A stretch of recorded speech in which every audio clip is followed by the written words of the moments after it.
Alrighty guys, part two. We did a walkthrough on this one on a part one video and showed you what the cab over canopy is, how this guy's got this thing set up, and what we built for him here.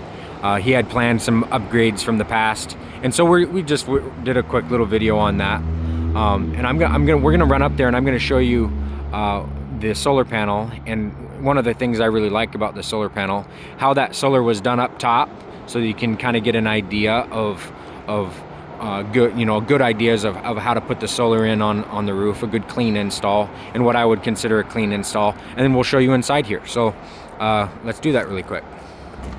On that other video, super icy out here. On that other video, we showed you a lot of stuff with this. So you're welcome to go and look at that. I won't bore you with all of it again.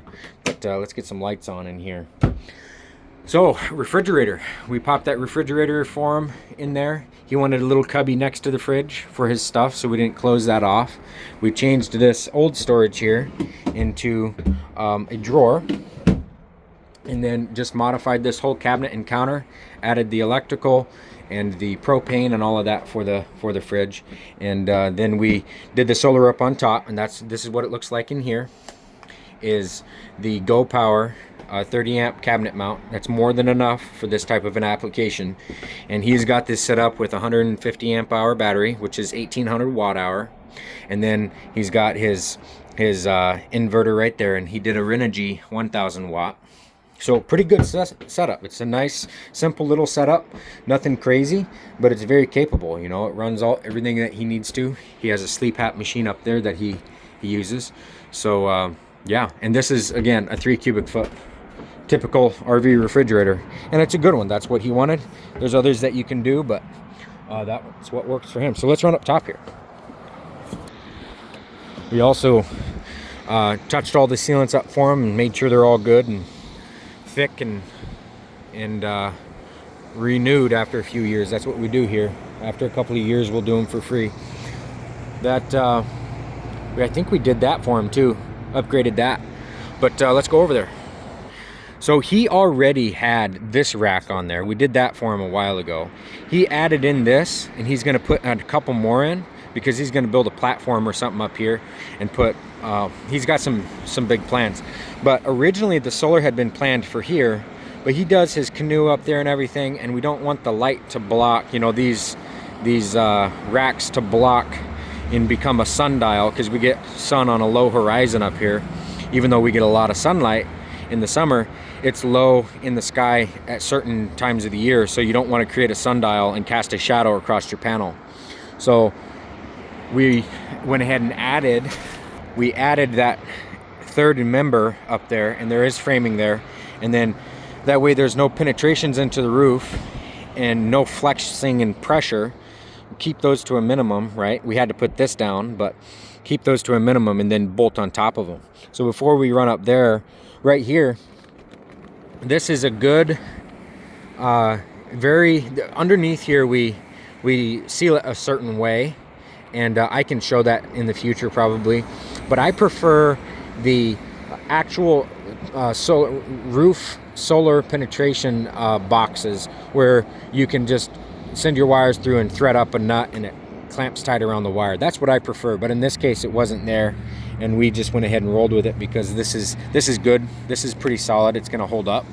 And then instead of putting penetrations into the roof all the way around, and just mount it up here to the rack. That way it stays up off the roof and it doesn't actually damage. Now here's what I like about, one of the things I like about the Zamp solar panels is the way that they mount. They have a really nice rail underneath there that runs the full length all the way around the perimeter. It's actually even stronger the way it's kind of like a nice rigid double wall aluminum extrusion, and then you have a bolt that runs into like a T-channel, and it is super strong. You know, it's stronger than the typical, so it can handle weight up there. Not that you really want to put a bunch of weight on it, but it can handle it. And then let's go up in the front one. It's got a different bracket right here.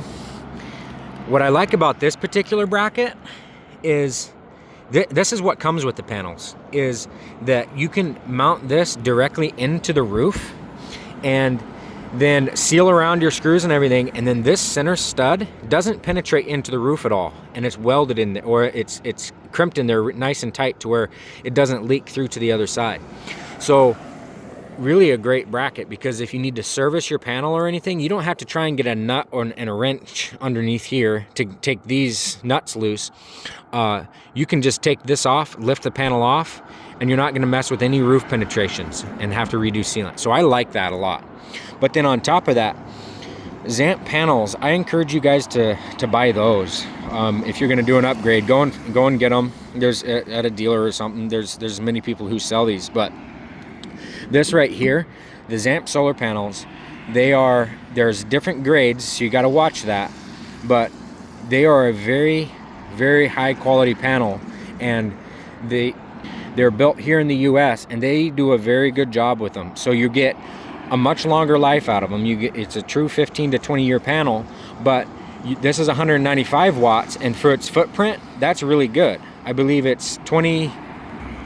I don't believe, actually, I just measured it. It's 26 by 58. So it's got a typical footprint for 170 watt, 175 watt category, but you get 195 watts, and this is putting off a good clean 9.5 amp.